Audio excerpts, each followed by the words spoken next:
across the Gaza Strip. Let's bring in Philippe Lazzarini. He's the Commissioner General of the UN Agency for Palestine Refugees in the Near East and joins us now from Rafah. Mr. Lazzarini, thank you very much for joining us. I know that the sound quality might be a bit difficult for you to hear us, but I just want to quote you to start with. You say the massive death, destruction, displacement, hunger, loss and grief of the last 100 days is staining our shared humanity. If you read between the lines and your diplomatic speak there, you're so very personal about what's happening right now in Gaza, talking about our shared humanity.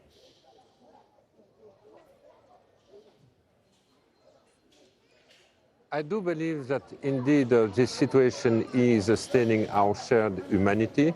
It is a war of all the superlative, the number of people who have been killed, the number of people who have been injured, the number of people who are constantly being displaced.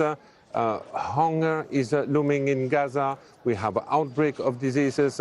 And right where I stay here in Rafah, I just arrived today, you can see behind me a tented city. Each time I come here, you have more and more people living in the street because they cannot find any space, any shelter where to stay.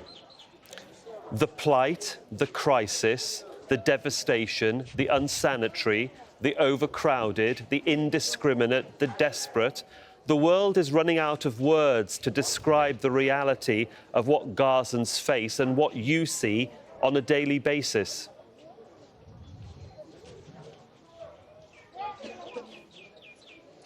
I think we are running out of words, but what's even more terrible is that this tragedy is taking place under our watch on a daily basis, and despite all the warning, all the qualification we are giving about this tragedy.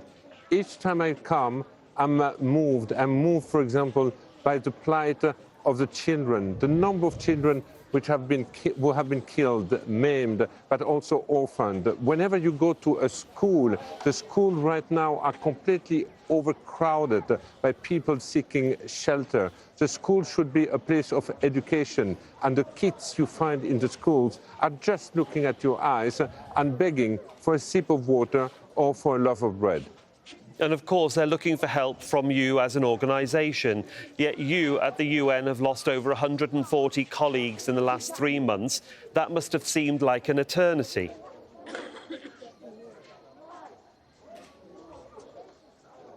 This has been absolutely devastating. It is true also that this 100 days feels to be an eternity.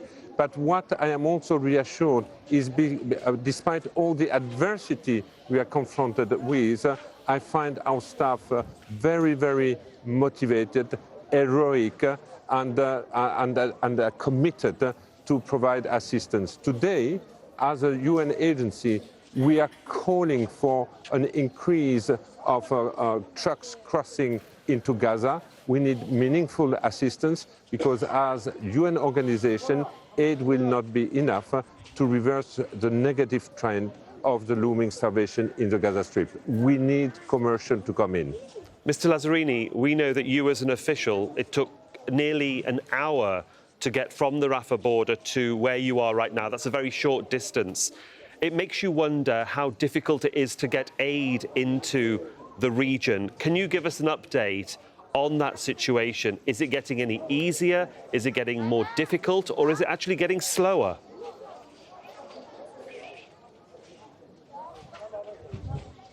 Listen, it is true that over the last few weeks, there have been more trucks entering into Rafah and since the opening of Kerem Shalom.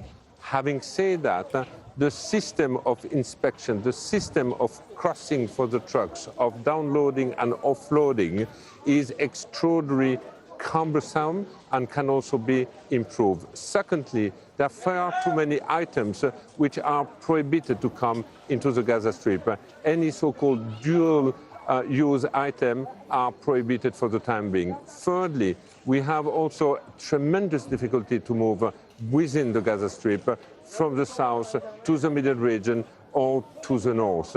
And that's the more you go to the north, the more the humanitarian situation is dramatic. We are concerned about the looming famine in the north. We are concerned about the looming starvation in the central region. But we also know that there is not enough assistance coming into the south. Mr. Lazzarini, I know how difficult the situation is, and we know how valuable your time is as you continue to try and get aid into Gaza. We'll leave it there, but thank you very much for your time and for joining us on Al Jazeera.